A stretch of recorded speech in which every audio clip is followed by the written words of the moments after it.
أعوذ بالله السميع العليم من الشيطان الرجيم بسم الله الرحمن الرحيم رب اشرح لي صدري ويسر لي أمري واحلل عقدة من لساني يفقهوا قولي رب زدني علما وارزقني فهما برحمتك يا أرحم الراحمين اللهم انفعنا بما علمتنا وعلمنا ما ينفعنا وزدنا علما. Assalamualaikum warahmatullahi wabarakatuh.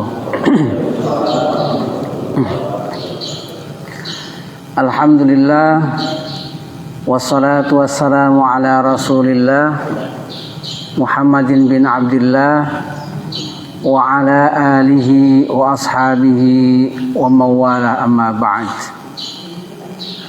Faqad qala Allah Ta'ala fi kitabihil karim A'udzu billahi minasyaitonir rajim Ya ayyuhalladzina amanu atii'u Allah wa atii'ur rasul wa ulil amri minkum fa in tanaza'tum fi syai'in farudduhu ila Allah war rasul in kuntum tu'minuna billahi wal yawmil akhir Dzalika khairu wa ahsanu ta'wila. Shadaqallahul azim. Para jamaah yang Allah muliakan, alhamdulillah atas inayah Allah Subhanahu wa taala pada subuh kali ini kita kembali dipertemukan dalam kajian subuh yang pada pagi hari ini insyaallah kita akan bersama-sama mengkaji surat An-Nisa ayat ke-59. Sekali lagi surat An-Nisa ayat 59. Surat An-Nisa itu adalah surat yang keempat dalam rangkaian surat sesuai mushaf Al-Quran. Silakan Bapak Ibu yang memegang mushaf dibuka ayatnya. Kemudian nanti kita akan bacakan bersama-sama terlebih dahulu. Kami akan bacakan ayatnya, setelah itu nanti kami tuntun para jamaah untuk mengikuti berikutnya. A'udzu billahi minasyaitonir rajim. Silakan Bapak Ibu.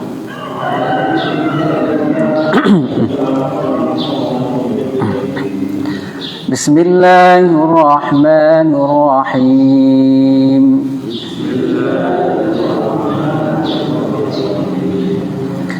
Ya ayyuhalladzina amanu atii'u Allah wa atii'ur rasul.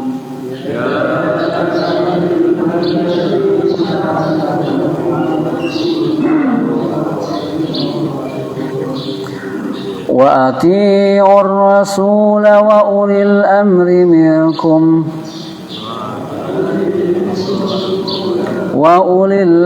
منكم فإن تنازعتم في شيء فردوه إلى الله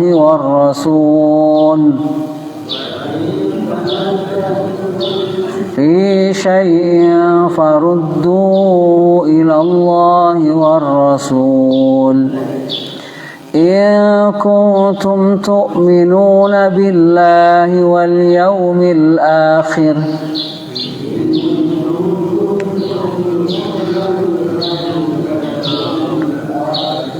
ذلك خير وأحسن تأويلا.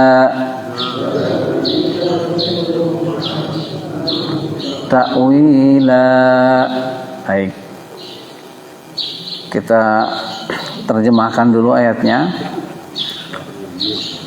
Ya ayyuhalladzina amanu, wahai orang-orang yang beriman, atii'ullaha, taatilah Allah, wa atii'ur rasula, dan taatilah rasulnya, wa ulil amri minkum, dan taatilah orang yang mengurusi urusan kalian dari kalian sendiri. Fa in tanaza'tum, jika kalian berselisih pendapat, fi syai'in, dalam suatu perkara, farudduhu, maka kembalikanlah perselisihan tersebut ilallahi, kepada Allah, war rasuli, dan kepada rasulnya. In kuntum, jika kalian tu'minuna, beriman, billahi, kepada Allah, wal yaumil akhir, dan kepada hari akhir, dzalika, yang demikian itu adalah khairun, jauh lebih baik, wa ahsanu ta'wila, dan akibat yang paling baik. Sekali lagi kami ulangi, ya ayyuhalladzina amanu, wahai orang-orang yang beriman, ati'ullaha, taatilah Allah, wa ati'ur rasula, dan taatilah rasulnya, wa ulil amri minkum, dan orang yang mengurusi urusan kalian di antara kalian. Fa in tanaza'tum, maka jika kalian berselisih pendapat, fi syai'in, dalam satu perkara, farudduhu, maka kembalikanlah perselisihan itu ilallahi war rasuli, kepada Allah dan rasulnya. In kuntum, jika kalian semua, tu'minuna, beriman, billahi, kepada Allah, wal yaumil akhir, dan hari akhir, dzalika, yang demikian itu khairun, jauh lebih baik, wa ahsanu ta'wila, dan dengan pahala yang lebih baik. Baik Bapak Ibu jamaah rahimakumullah, dalam surat ke-59 dalam surat An-Nisa ayat ke-59 ini termasuk ayat yang sangat populer di masyarakat kita, sangat sering dikaji. Ini sengaja kami pilihkan terutama dalam momen kita di minggu politik ini, bukan tahun lagi, minggu politik ya. Supaya umat Islam itu merasa betul bahwa memilih seorang pemimpin itu bukan sekedar perkara memilih, tapi memilih seorang pemimpin itu bagi seorang muslim adalah sebagai sebuah kewajiban. Ya. Adalah sebuah kewajiban. Mengapa demikian? Nanti kita lihat dari ayat ini. Pertama, kalau kita perhatikan ayat ini dimulai dengan kata-kata ya ayyuhalladzina amanu. Ya, menyeru orang-orang yang beriman, maka berarti yang menjadi objek ayat ini adalah orang-orang yang beriman, diberikan tuntunan oleh Allah Subhanahu wa taala. Sama dengan ayat yang mewajibkan kita ibadah saum. Dimulai juga dengan ya ayyuhalladzina amanu. Ya. Jadi tidak diwajibkan ibadah saum kecuali orang beriman. Tidak diwajibkan untuk melakukan ketaatan kepada Allah dan Rasulnya juga ulil amri, yang sering diterjemahkan pemimpin, ya sebetulnya bukan hanya pemimpin ini, adalah mereka orang-orang yang beriman. Allah Subhanahu wa taala memberikan tuntunan karena hidup manusia itu tidak mungkin sendirian. Manusia itu akan membutuhkan orang lain, akan berada dalam lingkungan masyarakatnya. Maka umat Islam, orang-orang beriman tadi membutuhkan tuntunan. Ya. Ada beberapa hal yang sangat unik dalam ayat ini. Kalau kita perhatikan para jamaah rahimakumullah, kata-kata atiullaha, taatilah Allah, gitu ya. Kemudian wa atiur rasula, dan taatilah Rasul. Jadi kata-kata taatilah itu kepada Allah pakai menggunakan atiu Allah wa atiu ar-rasula.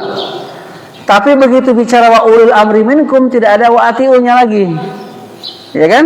Langsung wa ulil amri minkum. Mengapa demikian? Kata para ahli tafsir, dalam taat kepada Allah Subhanahu wa taala menggunakan perintah ati'u dan kepada Rasul menggunakan ati'u, tapi tidak kepada ulil amri tidak menggunakan wa ati'u ulil amri, karena ketaatan kepada Allah dan Rasulnya itu adalah ketaatan yang mutlak. Itu ketaatan yang tidak boleh dipilah-pilah, ketaatan yang penuh dengan kepasrahan. Mengapa demikian? Karena ketaatan kepada Allah dan Rasulnya itu adalah merupakan sebuah kemaslahatan dan kebaikan untuk orang yang beriman. Jadi tidak mungkin Allah Subhanahu wa taala memerintah sesuatu atau Allah Subhanahu wa taala melarang sesuatu jika di dalam sesuatu yang diperintah atau dilarang itu tidak mengandung kebaikan untuk manusia. Maka kalau kita yakin bahwa Allah dan Rasulnya tidak mungkin memerintahkan sesuatu kecuali di situ ada manfaatnya, ada kebaikan untuk orang yang beriman. Kalau kita yakin bahwa Allah dan Rasulnya tidak mungkin melarang sesuatu kecuali di situ ada kebaikan untuk orang yang beriman, maka pasti kita harus membuka diri, pasrah ketaatan kepada Allah Subhanahu wa taala itu secara mutlak, secara absolut, tanpa pilih-pilih. Jadi jangan yang ini mah perintah Allahnya enak, maka kemudian berlomba-lomba.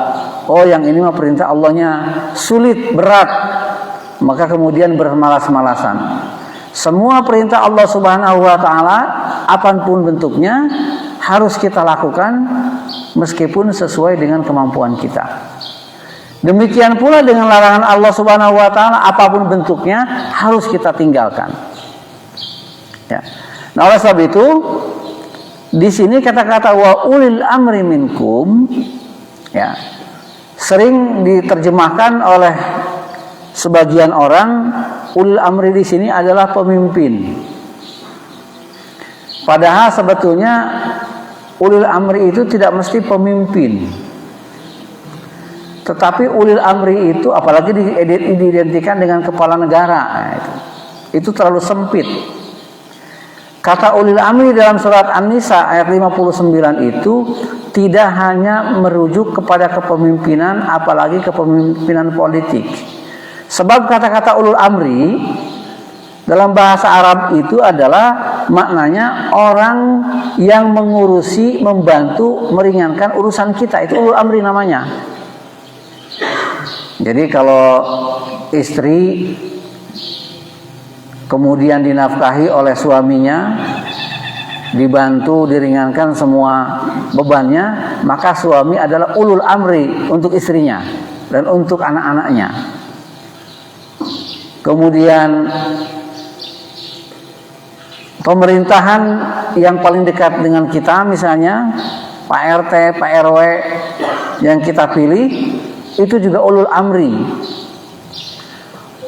Intinya ulul amri itu siapapun orang yang kepadanya kita bergantung dalam sebuah urusan, maka itu namanya ulul amri. Gitu ya. Jadi tidak hanya dibatasi pada kepemimpinan politik.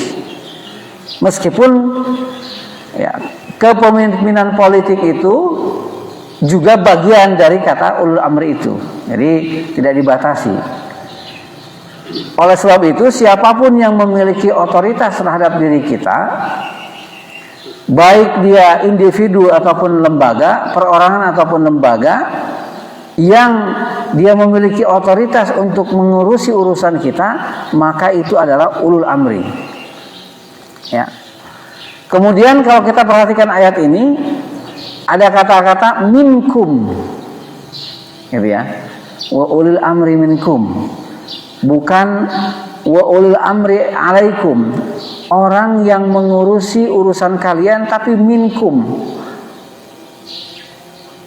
Artinya minkum itu adalah orang yang memang dipilih oleh kita. Ya, orang yang kita suka dengan orang itu, orang yang memang bukan orang yang dipaksakan untuk kita, tapi ulil amri minkum. Ya. Seperti dalam surat lain misalnya laqad ja'akum rasulun min anfusikum. Gitu ya.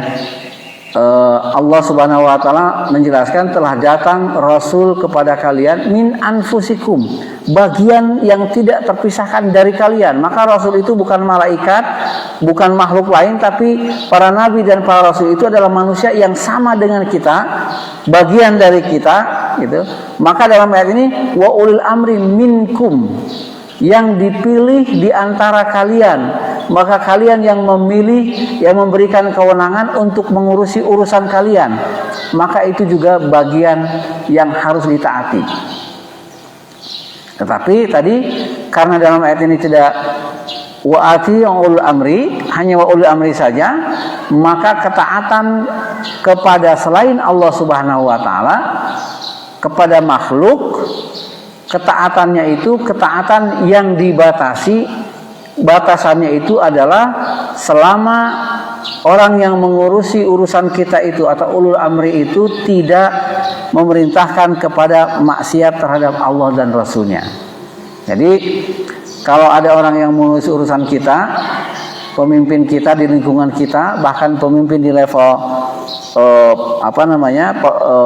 pemerintahan, lembaga-lembaga politik, mereka wajib kita taati, tetapi batasan ketaatannya selama tidak memerintahkan kepada kemaksiatan kepada Allah dan Rasulnya, dan selama tidak menghalangi kita untuk melakukan kebaikan. Maka ulul amri di situ kalau kita pahami sebagai jabatan publik, kepemimpinan publik, maka mereka berhak mendapatkan ketaatan dari kita.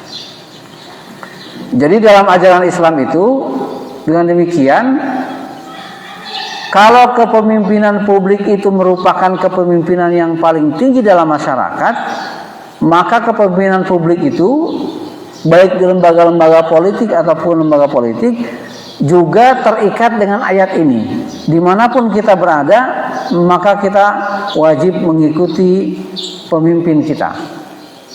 Ya. Kemudian fa'in tanaza'tum, lalu jika dalam prosesnya pada saat kita mengupayakan untuk taat kepada pemimpin kita, kepada orang yang mengurusi urusan kita, fa'in tanaza'tum, jika terjadi perselisihan, ya, jika terjadi perbedaan pendapat fi syai'in, dalam suatu perkara, maka kaidahnya adalah farudduhu ilallahi war rasul, kembalikan kepada Allah dan Rasulnya. Artinya kembalikan kepada Al-Quran dan Sunnah. Jadi dalam ayat ini bukan kembalikan kepada pemimpin kalian, bukan. Jika dalam interaksi kita antara pemimpin dengan masyarakat, dengan yang dipimpin, terjadi perselisihan, maka selesaikanlah perselisihan itu kepada Allah dan Rasulnya, bukan kepada pemimpinnya. Karena pemimpin itu sama dengan kita pada prinsipnya. Ya. Manusia biasa yang bisa jadi salah dengan catatan in kuntum tu'minuna billahi wal yaumil akhir. Jadi kita tidak mungkin punya kelapang dadaan untuk mengembalikan semua persoalan yang kita hadapi dengan orang yang memimpin kita, untuk mengembalikannya kepada Allah dan Rasulnya, kalau kita tidak punya keimanan kepada Allah dan hari akhir. Bayangkan, jadi pertama ketaatan itu ketaatan yang mutlak kepada Allah dan Rasulnya, kemudian ketaatan yang terbatas kepada orang yang memimpin kita, kemudian ketika menghadapi persoalan, kembalikan kepada Allah dan Rasulnya, bukan dikembalikan kepada pemimpinnya itu. Apalagi dikembalikan kepada partai politik yang mengusungnya, itu kacau beliau itu.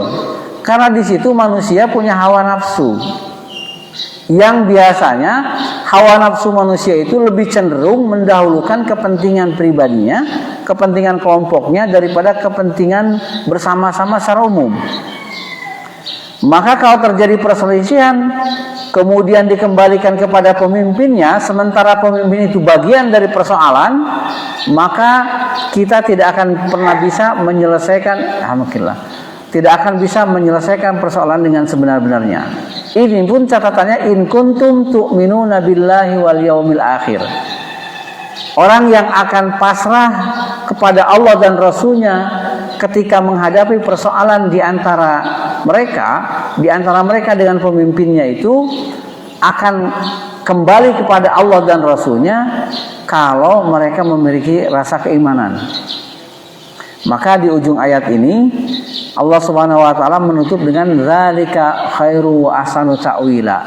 Mengembalikan setiap persoalan, setiap perbedaan pendapat, perselisihan yang terjadi antara yang dipimpin dengan yang memimpinnya ataupun antara mereka yang dipimpin sendiri kepada Allah dan Rasul-Nya itu merupakan sebuah upaya terbaik ya, dengan akibat yang terbaik. Maka dengan kembali kepada Allah dan Rasul-Nya itu akan jadi terbaik. Nah, ini terjadi, dilakukan, diberikan contoh oleh para sahabat Rasulullah Sallallahu Alaihi Wasallam. Jadi ketika Rasulullah SAW itu wafat, kan menurut kita Ahlussunnah wal Jamaah, Rasulullah SAW itu tidak pernah menunjuk seseorang untuk menggantikan beliau sebagai khalifah beliau, gitu ya, sebagai pengganti beliau. Bahwa ada beberapa isyarat yang diberikan, iya. Misalnya Sayyidina Abu Bakar dalam beberapa kesempatan beliau diminta oleh Rasulullah SAW untuk menggantikan imam, ya, mengganti beliau sebagai imam ketika Rasulullah berhalangan atau ketika beliau sakit. Ini isyarat-isyarat yang terjadi. Nah, ketika Rasulullah SAW wafat, kemudian orang-orang bertanya siapa yang akan melanjutkan kepemimpinan setelah Rasulullah, karena tidak mungkin umat Islam hidup tanpa seorang pemimpin. Sekali lagi, memilih pemimpin itu perkara yang wajib.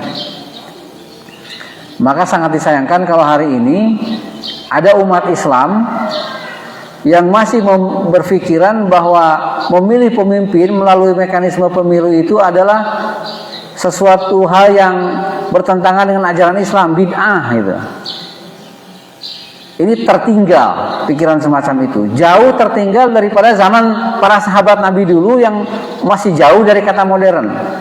Mengapa? Karena memilih pemimpin itu dimanapun kondisinya kita diwajibkan. Jangankan dalam kehidupan bernegara, ya, dalam sebuah hadis, jika kalian bepergian ya, lebih dari 3 orang, maka jadikanlah satu di antara 3 orang itu sebagai pemimpin. Bahkan dalam surat An-Naml ayat 18, jangankan manusia, binatang pun punya pemimpin. Semut itu punya pemimpin, lebah punya pemimpin, gitu ya. Binatang saja punya pemimpin. Untuk memimpin koloninya mau kemana itu, nasibnya mau seperti apa, apalagi manusia dalam hidup bernegara ini. Maka karena kita perlu pemimpin, pemimpin itu tidak diturunkan oleh Allah dari langit. Pilihlah pemimpin itu dengan cara yang rasional. Allah Subhanahu wa taala sudah memberikan rambu-rambunya, pemimpin yang bisa dipilih itu seperti apa, orang yang kita percaya seperti apa, yang amanah seperti apa. Tinggal kita melakukan petunjuk-petunjuk dari Allah Subhanahu wa taala itu. Jadi, kalau dalam ayat ini Allah memerintahkan kita taat kepada pemimpin, sementara pemimpin itu tidak akan ada kalau tidak kita pilih, maka memilih pemimpin itu menjadi wajib. Dalam kaidah ilmu ushul fikih disebutkan al-amru bisyai'i amrun biwasailihi. Perintah untuk melakukan sesuatu berarti perintah untuk melakukan segala sesuatu yang menjadi jalan untuk tercapainya sesuatu itu. Jadi kalau misalnya kita nyuruh anak kita itu, nak tolong sapukan halaman rumah. Jadi tidak mungkin anak bilang tolong ambilkan sapunya ya, gitu. Nyuruh nyapu itu berarti otomatis kita disuruh ngambil sapunya. Karena nyapu tidak akan bisa dilakukan kalau sapunya tidak ada. Jadi taat kepada pemimpin sebagaimana dalam ayat ini tidak mungkin kita lakukan kalau pemimpinnya tidak ada. Dan pemimpin itu tidak mungkin Allah turunkan dari langit. Ya, dalam tradisi manusia kita, dalam peradaban manusia, pemimpin itu dipilih, makanya wa ulil amri minkum, ya. Bukan wa ulil amri lakum atau alaikum. Beda maknanya Bapak. Kalau wa ulil amri lakum itu di drop. Nih, orang yang mau memimpin kalian, taatilah mau seperti apa orangnya, kalian harus. Tapi wa ulil amri minkum itu betul-betul pemimpin yang muncul dari kita. Ini bahasa Al-Quran sangat detail Bapak Ibu. Maka kalau kita perhatikan ayat ini, sekali lagi, memilih seorang pemimpin itu menjadi sebuah kewajiban. Dan itu dicontohkan oleh para sahabat Nabi. Ketika Rasulullah SAW meninggal dunia, kemudian para sahabat melakukan syura di Saqifah Bani Sa'idah. Sampai sekarang masih ada tuh, ditandai dengan masjid ya, dekat Masjid Nabawi itu. Kemudian mereka bermusyawarah, mana perwakilan dari Muhajirin, mana perwakilan dari Ansor. Kemudian mereka sampai pada satu keputusan untuk membaiat Abu Bakar As-Siddiq sebagai khalifah pertama pengganti Rasulullah. Maka karena Abu Bakar dipilih dalam bahasa sekarang dengan cara yang adil, transparan gitu ya, demokratis, tidak ada orang yang membangkang kepada Abu Bakar. Semua mengatakan kami berbaiat kepada Abu Bakar dan kami taat kepada Abu Bakar. Gitu ya. Kami taat apapun perintah Abu Bakar selama tidak maksiat kepada Allah dan Rasulnya, maka kami taat kepada Abu Bakar. Itulah taat kepada kepemimpinan semacam itu. Dan ini terjadi dalam sejarah umat Islam. Oleh sebab itu, apalagi dalam kehidupan kita bernegara hari ini, maka sangat keliru kalau kita berpikiran bahwa pemilihan pemimpin dengan cara pemilihan umum itu adalah bid'ah. Umat Islam itu sekarang umat yang paling banyak di Indonesia ini. Kita tahu kan 80%. Sekarang itu DPT ya, yang punya hak pilih dari 280 juta rakyat Indonesia itu ada 204 jutaan Bapak Ibu kan gitu ya. Kalau dari 204 juta itu 80%-nya adalah umat Islam, berarti ada 160 jutaan umat Islam yang akan ikut pemilu. Bayangkan kalau sebagian mereka mengatakan tidak, kami tidak akan ikut pemilu karena pemilu haram, bid'ah, tidak dicontohkan. Bagaimana itu? Sama dengan kita itu menyerahkan leher kita kepada orang lain. Umat Islam gak mau milih, sok yang lain milih. Pilihlah kalian pemimpin sesuai selera kalian. Kami mau umat Islam haram. Tapi pemikiran ini Bapak Ibu rancunya tidak konsisten. Ada orang yang, dan sampai hari ini kami sering berdiskusi dengan orang yang punya pikiran begitu gitu. Mengatakan pemilunya haram, bid'ah, tidak sesuai dengan ajaran Islam, tapi produk pemilunya diikuti. Ya kan namanya pemilu itu kan memilih pemimpin di lembaga legislatif dan eksekutif. Kan gitu ya. Yang artinya dua lembaga ini nanti akan membuat aturan-aturan yang aturan itu akan diberlakukan kepada kita. Kalau memilih pemimpin itu adalah haram bid'ah, maka pemimpin yang dipilih adalah haram dan bid'ah. Kan gitu ya logikanya. Kalau pemimpin yang dipilih itu haram dan bid'ah, maka produk yang dikeluarkan oleh pemimpin itu haram dan bid'ah juga. Tapi kan ini enggak. Pemilunya diharamkan, tapi nanti regulasi yang dikeluarkan pemerintah diikuti. Disuruh bayar pajak, ikuti. Oh saya wajib bayar. Iya, tapi yang memimpin itu siapa? Apakah orang yang kalian anggap bid'ah atau tidak? Atau yang dipilih dengan cara yang kita inginkan, dengan mekanisme yang kita sepakati. Ya. Jadi ayat ini secara tidak langsung memerintahkan seluruh proses yang perlu dilakukan untuk memilih seorang pemimpin. Bukan hanya bicara hasil taat kepada pemimpin, tapi prosesnya pun harus difikirkan. Yang proses itu harus juga bagian dari taat kepada Allah dan Rasulnya. Jadi jangan berharap saya mau punya pemimpin yang adil, tapi cara memilihnya dengan cara yang curang. Tidak mungkin, mustahil Bapak Ibu. Saya ingin punya pemimpin yang sayang kepada rakyat gitu kan, jujur, tapi kita memilihnya dengan cara yang curang juga, tidak mungkin. Tidak mungkin pemimpin yang adil, yang tegar itu muncul dari rakyat yang cengeng. Jadi pemimpin yang tegar itu hanya akan muncul dari rakyat yang tegar. Apa itu rakyat yang cengeng? Ya, diberikan sembako harus milih, ikut. Itu namanya cengeng kan? Aduh, saya lagi butuh ini gitu. Lumayan dapat uang 100.000, kita ambil gitu kan. Lagi butuh. Itu rakyat yang cengeng, yang terpengaruh kemudian memilih pemimpin, maka mustahil pemimpin yang dipilihnya itu, yang terpilihnya itu adalah pemimpin yang tegar, yang adil, yang amanah. Mustahil. Karena kita rakyat yang memilihnya pun tidak amanah. Apalagi sekarang di masyarakat kita berkembang, ambil saja uangnya, ambil saja sembakonya. Nanti orangnya tidak usah dipilih. Itu juga haram, Bapak Ibu. Kalau orang itu memberi tanpa iming-iming ingin dipilih, kan boleh itu.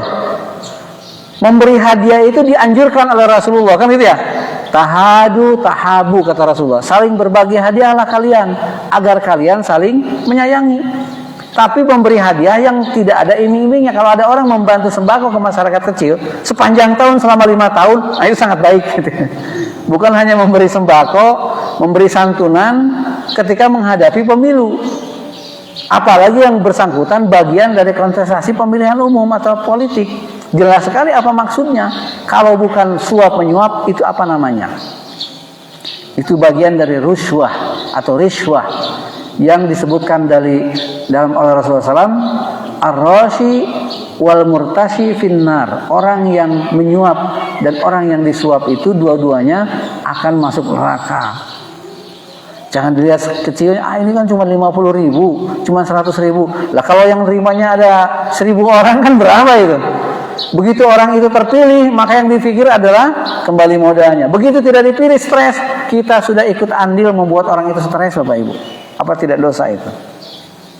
Jadi memang kalau kita menginginkan pemimpin yang adil, pemimpin yang jujur dan amanah, maka kita sebagai rakyatnya harus adil, jujur dan amanah. Pilihlah pemimpin dengan sikap jujur dan amanah kita, maka akan menghasilkan pemimpin yang jujur dan amanah. Kalau kita rakyatnya sudah tidak jujur, kita rakyatnya tidak jujur, memangnya siap akan dipimpin oleh pemimpin yang amanah? Berat Bapak Ibu, ya enggak? Dipimpin oleh pemimpin yang amanah itu berat. Contoh, kita semua tidak pernah meragukan kredibilitas kepemimpinan Rasulullah Sallallahu Alaihi Wasallam, manusia agung yang kepemimpinannya luar biasa. Beliau memimpin dengan lurus, beliau memimpin dengan tegar, amanah. Suatu ketika Rasulullah itu membentuk panitia zakat kalau sekarang. Jadi mengirim beberapa sahabat ke tempat-tempat tertentu untuk mengumpulkan zakat. Datanglah para sahabat itu, kemudian setelah mengambil zakat dari para muzaki tentu saja. Jadi zaman Rasulullah itu Bapak Ibu dicatat, ditanya, Bapak asetnya punya apa? Apa saja dicatat. Oh ini belum sampai untuk mengeluarkan zakat gitu kan? Belum sampai ke tingkat muzaki, belum nisab. Oh ini bebas zakat. Yang ini sudah wajib zakat, dicatat, keluarkan zakatnya. Setelah para sahabat itu mengumpulkan zakat dari masyarakat, mereka datang melapor kepada Rasulullah. Semua orang ditanya, apa yang kamu lakukan? Melaporlah mereka. Ini laporan saya, ini nama yang diambil zakatnya, ini nama muzakinya, zakatnya seperti ini, asetnya seperti ini. Lalu ada seorang sahabat yang laporan kepada Rasulullah, ya Rasulullah, saya laporan, saya mengumpulkan zakat di tempat hasilnya ini. Yang ini, yang di sebelah kiri saya adalah harta yang dikumpulkan sebagai zakat para muzaki. Dan ini akan serahkan kepada baginda Rasulullah. Yang sebelah kanan saya ini adalah harta yang saya kumpulkan dari mereka khusus sebagai hadiah kepada saya. Sebagai hadiah kepada saya. Rasulullah marah Bapak Ibu. Kamu kumpulkan itu, satukan dengan harta zakat. Mengapa? Kalau kamu bukan pejabat zakat, apakah kamu akan dapat hadiah itu, kata Rasulullah. Kamu itu dapat hadiah zakat dari masyarakat itu karena orang tahu kamu pejabat zakat. Jadi apapun yang kamu dapatkan sebagai pejabat zakat itu bukan milik pribadi, tapi menjadi milik Baitul Mal. Jadi dipimpin oleh pemimpin yang jujur ya begitu. Bayangkan kalau pemimpinnya tidak jujur.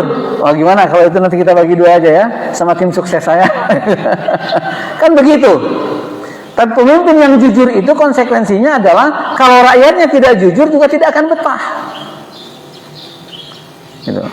Maka rakyat yang jujur hanya akan betah dipimpin oleh pemimpin yang jujur kalau rakyatnya betul-betul jujur gitu. Kalau tidak ya jadi beban. Karena kejujuran kadang-kadang misalnya di tempat kerja kita lah, ya ada pemimpin kita di tempat itu yang betul-betul punya integritas yang sangat baik, bahasanya tidak mencela-mencela begitu kan, bahasanya hitam putih, dia tegas, mana yang dianggap kebenaran dia pegang, yang tidak ada toleransi. Kemudian ada stafnya yang suka bermain mata begitu, suka mencela-mencela. Ketika dia berhadapan dengan pemimpin semacam itu, dia mengatakan, aduh, si bapak ini mah rada kieu. Nah, ada suka begitu. Karena kita tidak siap dipimpin oleh orang yang amanah, yang jujur. Maka kalau kita hari ini meminta berdoa kepada Allah Subhanahu wa taala, ya Allah, jadikanlah pemilu 2024 ini sebagai ajang negeri ini meraih pemimpin yang jujur, proses pemilunya jujur, adil, transparan. Jangan lupa berdoa juga untuk diri kita. Ya Allah, jadikanlah saya menjadi orang yang siap dipimpin oleh orang yang jujur. Kan gitu kan? Kalau kita tidak siap dipimpin oleh orang yang jujur, itu permasalahan juga buat kita. Gitu. Sama seperti hanya kita berdoa kepada Allah Subhanahu wa taala, ya Allah, berikan kepada saya anak yang soleh, solehah. Pertanyaannya, kalau Bapak Ibu dikasih oleh Allah anak yang soleh, solehah, sudah siap belum? Akan banyak amar ma'ruf nahi munkar dari anak kita, sudah siap belum? Maka ketika kita berdoa kepada Allah minta anak yang soleh dan solehah, berdoa juga agar kita itu juga soleh, siap punya anak yang soleh. Makanya di akhir doanya, waj'alna lil muttaqina imama. Jadi awalnya Rabbana hablana min azwajina wa dzurriyyatina, di akhirnya waj'alna lil muttaqina imama. Kita punya kesiapan untuk memimpin orang-orang yang soleh. Jadi kita sebagai rakyat siap dipimpin oleh orang yang soleh dan jujur. Pemimpin kita juga harus siap memimpin rakyat yang soleh dan jujur. Karena rakyat yang soleh dan jujur tidak mungkin bisa dikelabui, tidak mungkin bisa ditipu. Ya. Nah, oleh sebab itu dalam Islam jelas sekali, selain ayat ini banyak ayat yang lainnya yang menunjukkan bahwa memilih pemimpin itu adalah kewajiban semua umat Islam. Pertama, kita sebagai seorang muslim, yang kedua sebagai warga negara kita. Dari mana perintah ini? An-Nisa 59 ini jelas, wa ulil amri minkum, ketaatan kepada ulil amri itu meskipun terbatas kepada hal-hal yang menunjukkan kepada taat kepada Allah dan Rasulnya, tetapi pemimpin itu tidak mungkin kita dapatkan kecuali kita melakukan pemilihan, memilih pemimpin itu. Sarana memilih pemimpin juga adalah merupakan sebuah kewajiban. Dan yang terakhir, berbicara tentang kepemimpinan dari ayat ini, bahwa kadang-kadang jabatan kepemimpinan itu kan mempesona ya. Banyak orang yang menginginkan itu. Kalau menurut kita ini orang sudah kaya raya ini, sudah selesai dengan urusan hidupnya, kenapa berambisi ingin mendapat kepercayaan untuk dipimpin, untuk memimpin, kan gitu ya. Karena gak habis pikir. Jangan sampai seperti Fir'aun. Orang itu kalau dapat kepemimpinan, dapat puncak kekuasaan, ada dua kemungkinan Bapak Ibu. Kemungkinannya seperti Fir'aun, atau kemungkinannya seperti Nabi Yusuf alaihissalam. Fir'aun itu semuanya sudah dia dapatkan di dunia ini. Jadi penguasa yang tidak ada tandingannya. Apapun bisa dia lakukan. Dia tidak puas menguasai makhluk, dia ingin menguasai Tuhan juga. Mengaku sebagai Tuhan, artinya dia ingin menyaingi Tuhan. Dia anggap sudah tidak ada lagi lawan di dunia ini. Itulah Fir'aun. Menginginkan kekuasaan dan tidak pernah kenyang dengan kekuasaan yang dia dapatkan. Akhirnya dia merasa di atas segala-galanya dan dia merasa bahwa dia ada Tuhan bagi manusia. Tapi kalau Nabi Yusuf, ya, begitu beliau sampai pada puncak kekuasaan, yang dilakukan oleh Nabi Yusuf bukan mengaku menjadi Tuhan, apalagi menjadi terbaik. Tapi di dalam surat Yusuf ayat 101 beliau mengatakan, Rabbi qad ataitani minal mulki wa 'allamtani min ta'wilil ahadits. Wahai Tuhanku, kata Nabi Yusuf, Engkau telah memberikan kepadaku kekuasaan yang sedemikian besar ini. Wa 'allamtani min ta'wilil ahadits, dan Engkau telah mengajarkanku kemampuan untuk mentakwilkan semua pembicaraan. Maka yang diucapkan beliau adalah Fatiras samawati wal ardh, wahai Allah yang menciptakan langit dan bumi, anta waliyyi fid dunya wal akhirah, engkau adalah penolongku di dunia dan akhirah. Maka permintaan Nabi Yusuf setelah kekuasaan itu didapatkan adalah satu, tawaffani muslima wa alhiqni bis solihin, matikanlah aku dalam keadaan berislam dan masukkanlah aku ke dalam golongan orang-orang yang soleh. Jadi di atas puncak kekuasaan itu kan tidak mesti kepala negara ya. Kekuasaan di perusahaan, kekuasaan di komunitas kita. Jangan terus kemudian lupa diri terus ingin berkuasa, padahal dengan kekuasaan yang ada itu kita tidak mampu melakukannya dengan baik. Tapi lihatlah Nabi Yusuf alaihissalam, justru beliau mengatakan di ujung puncak kekuasaan beliau, tawaffani muslimah, beliau khawatir jika meninggal tidak dalam keadaan Islam, maka beliau meminta tawaffani muslimah, wafatkanlah aku dalam keadaan Islam, wa alhiqni bisolihin, dan masukkanlah aku ke dalam golongan orang-orang yang soleh. Maka dengan demikian, sebagai kesimpulan dari surat An-Nisa ayat 59 ini, jelas sekali bahwa Al-Quran, ajaran Isa menegaskan bahwa ketaatan kepada Allah dan Rasulnya itu adalah ketaatan yang tidak bisa ditawar-tawar, mutlak. Ketaatan kepada Allah dan Rasulnya itu harus melahirkan ketaatan kepada orang yang mengurusi urusan kita atau pemimpin kita.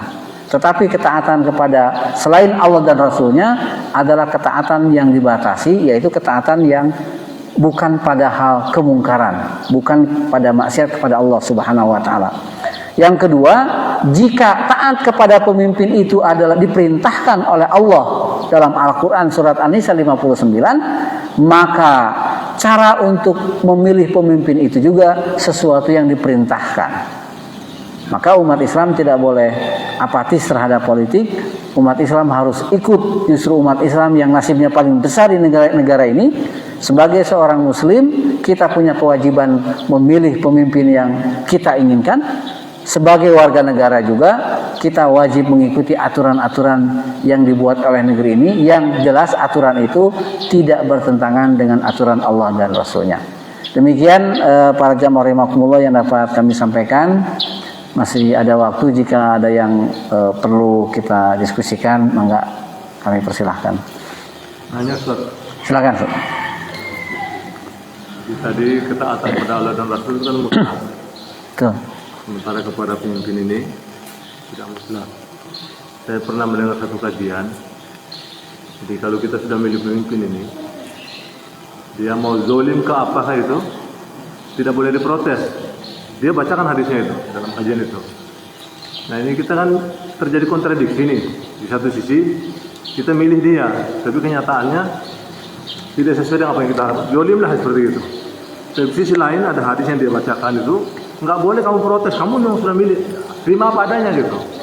Nah, kalau mau protes, bukan protes, kalau mau demo lah dibilang demo, jangan dengan demo, datangi, dinasihati seperti itu, kata-kata dalam kajian itu seperti itu. Nah, yang menurut Ustaz bagaimana dengan pendapat ini? Ya, baik, terima kasih. Betul, pemimpin itu kalau sudah dipilih harus kita taati dengan koridor tadi. Bagaimana kalau pemimpinnya zalim? Dalam Islam ada konsep amar ma'ruf nahi munkar itu tadi. Ya. Jadi amar ma'ruf nahi munkar itu tidak boleh berhenti. Bahkan disebutkan bahwa afdalul jihad, jihad yang terbaik, yang paling utama adalah qaulu haqqin inda sultanin jair. Nasihat yang baik di hadapan penguasa yang lalim. Jadi jihad yang paling utama adalah nasihat yang disampaikan kepada penguasa yang lalim. Itu sebut jihad paling utama. Jadi tidak boleh dibiarkan. Kalau kita membiarkannya sama dengan kita membiarkan orang itu melakukan kezaliman. Maka kan di dalam sebuah hadis lain, unsur akhaka zaliman au mazluman. Tolonglah saudaramu itu baik melakukan kezaliman atau dizalimi. Para sahabat bertanya, kalau kami menolong orang yang dizalimi kan masuk akal gitu ya. Bagaimana menolong orang yang zalim? Kata Rasulullah, nasihati saudaramu itu kalau mau melakukan kezaliman, maka dengan menasihati saudaramu yang mau melakukan kezaliman itu sama dengan kamu menolong saudaramu. Bagaimana dengan memprotes? Boleh. Memang protes itu diperintahkan, tetapi ya memang ada adabnya. Salah satu adabnya itu adalah disampaikan ungkapan protes dan amar ma'ruf nahi munkar itu dengan baik. Bukan dengan memfitnah, bukan dengan ngomong di mana-mana tapi orangnya nggak denger gitu ya. Nah, ada orang yang bisa dinasehati lurus kembali dengan cara yang baik semacam itu. Diharewasan Pak punten. Yang ini kurang baik, tidak bermanfaat, merugikan orang lain. Karena orang langsung, iya astagfirullah gitu ya. Lalu merubah kebijakannya. Ada orang yang perlu sedikit teriak, Pak, Pak punten gitu kan. Itu merugikan orang lain, Pak, berhentikan. Ada juga yang sudah diteriaki, ada juga yang tidak begitu. Yang dilarang oleh agama itu adalah al-khuruj alal imam, artinya itu adalah melawan, mengangkat senjata terhadap pemerintah yang sah, itu yang tidak boleh. Mengangkat senjatanya. Yang dalam istilah politik Islam disebut dengan bugot. Jadi bugot itu melawan pemerintahan yang sah. Itu tidak boleh. Dengan mengangkat senjata. Kalau mengkritik, dan sekarang ungkapan mengkritik itu dengan aksi massa, selama aksi massa itu tidak anarkis, ya, itu boleh dilakukan. Tetapi tadi didahului dengan nasihat-nasihat yang ya tadi itu bisik-bisik dulu, dibisikin masih nggak mau lurus, sedikit kencengin suaranya, belum lurus juga kencengin lagi, belum lurus juga pakai pengeras suara. Jadi pada intinya kewajiban amar ma'ruf nahi munkar itu tidak boleh berhenti, apalagi kepada pemimpin yang zalim. Ya, yang tidak boleh itu adalah keluar menantang pemimpin yang sah dengan alasan yang zalim. Di dalam aturan Islam, seorang muslim boleh melawan pemimpinnya yang zalim itu kalau dia nyata-nyata dengan kezaliman itu menyatakan kekufuran. Jadi kalau sudah zalim, jelas-jelas menentang agama kita, itu dalam politik Islam kita boleh melawan, artinya tidak taat terhadap pemimpin yang semacam itu. Tapi kalau dia muslim tapi zalim, gitu, kita masih tidak diperbolehkan melakukan perlawanan dengan senjata. Itu tidak boleh hukumnya memang. Maka daripada kita ribut di belakang amar ma'ruf nahi munkar kepada pemimpin kita, mending kita dari sekarang pahitnya kan gitu ya. Pilih pemimpinnya yang benar gitu, supaya kita nggak capek nanti. Enggak? Andai kata seorang pemimpin melanggar konstitusi, kaitannya dengan hukum. Betul. Sudah terpilih. Ya. Dia melanggar konstitusi. Apakah pemakzulan itu sah dalam Islam? Ya, betul. Baik, yang tadi sudah jelas ya Pak ya. Dengan DPR yang betul. impeach dan sebagainya. Gimana sah? Ya, di dalam Islam dan juga di kita di hukum tata negara kita, kan memang ada mekanisme memakzulkan pemimpin itu sangat mungkin. Memakzulkan pemimpin itu sangat mungkin ketika pemimpin itu tidak menjalankan amanahnya. Itu sangat mungkin. Atau pemimpin itu melakukan pelanggaran. Yang jelas-jelas pelanggaran itu tidak boleh menurut aturan negaranya. Itu jelas boleh dilakukan pemakzulan. Dan dalam sistem tata negara kita kan ada sebetulnya. Yang jadi masalah ini kan mohon maaf ini, parlemen kita ini tumpul hari ini. Karena parlemennya jadi pemain semua. Ya kan? Bayangkan Mahkamah Konstitusi itu lembaga paling terhormat yang menjadi ujung harapan keadilan di negeri ini. Harusnya mereka jangan jadi pemain itu. Hakim itu tengah-tengah, apalagi Mahkamah Konstitusi. Semua peraturan perundang-undangan bisa diadili di mahkamah itu. Maka orang yang ada duduk di situ harus betul-betul berintegritas. Jangan jadi pemain. Nah di negeri kita ini kan orang yang diadili menjadi apa? Orang yang mengadili ya diadili. Orang yang menjadi wasit sekaligus bermain. Oh, bayangkan kalau sepak bola wasitnya ikut ngegolin itu gimana? Ya berasa dan itu tentu maka pemimpin yang semacam itu. Di negeri kita sudah jelas sekali aturan pemakzulan itu ada di negeri kita, itu bukan sesuatu yang haram. Dalam undang-undang disebutkan ya, bagaimana kapan proses pemakzulan itu dilakukan, bagaimana mekanismenya itu jelas sekali ada itu. Apalagi kalau nyata-nyata misalnya pemimpin kita menentang Undang-Undang Dasar 45, itu aturan tertinggi di negeri ini dikhianati oleh pemimpin kita, apalagi yang kita harapkan. Cuman kan masalahnya itu tadi. Maka di pemilu kali ini kita adili orang-orang yang tidak menegakkan hukum. Partai politik yang juga menjadi bagian oligarki gitu ya. Ya kita hukum, bagaimana? Jangan dipilih lagi. Kita capek mengkritik pemimpin yang zalim. Kita capek mengkritik anggota perwakilan rakyat yang tidak berpihak pada rakyat. Daripada capek 5 tahun lagi, lebih baik nanti tanggal 14 serius kita memilih supaya pemilih yang terpilih itu betul-betul sesuai dengan harapan kita. Wakil rakyatnya pun benar. Partai politik yang berkuasanya pun benar. Jadi negara ini sudah bagus, negeri ini aturan semuanya sudah ada. Yang belum bagus adalah pemain-pemainnya. Nah, juga kita sebagai rakyatnya yang harus waspada betul-betul menjadi rakyat yang jujur adil tadi, punya prinsip, tidak bisa dibeli, tidak bisa diiming-imingi, maka insya Allah akan muncul pemimpin yang tidak bisa diiming-imingi juga, gitu ya.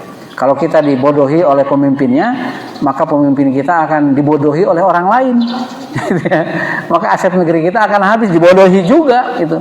Karena apa? Disitulah rangkaian kebodohan yang ada di negeri kita. Akhirnya kemudian kita akan capek lagi 5 tahun ke depan. Capek lagi 5 tahun yang akan datang. Maka bismillah kita niatkan tanggal 14 nanti. Karena menurut saya ini bagian dari terpenting dalam urusan agama kita. Kepemimpinan itu kita niatkan sebagai ibadah kepada Allah SWT. Maka ibadah itu jangan main-main. Kalau salat kita kan harus wudu, kan gitu ya. Pakaiannya harus rapi, harus niat, bacaannya harus betul. Nyoblos pun harus begitu. Niatnya harus betul, tidak dipengaruhi, tidak karena tekanan, tidak karena pesanan. Lillahi ta'ala. Ya Allah, bismillah, saya ingin memilih pemimpin ini. Maka jadikanlah ini pemimpin yang adil. Kalau dia betul-betul terpilih dan adil, saya dapat pahalanya. Kalau ternyata yang kita pilih itu nanti pemimpin yang tidak adil, maka paling tidak kita sudah berusaha dengan sungguh-sungguh. Maka kita tidak akan dapat dosanya. Justru kita akan dapat 1 pahalanya. Demikian barangkali masih ada? Enggak? Atau sudah cukup? Cukup barangkali ya. Baik Bapak Ibu yang Allah muliakan, mudah-mudahan surat An-Nisa 59 ini ya menjadi salah satu pegangan kita dalam menghadapi kontestasi politik yang luar biasa ini. Kita hadapi dengan sehat, dengan akal sehat, dan kita hadapi dengan niat bahwa ini adalah bagian dari ibadah kita kepada Allah Subhanahu wa taala, memperbaiki negeri kita ke depan. Demikian, mohon maaf atas segala kekurangan. Wassalamualaikum warahmatullahi wabarakatuh.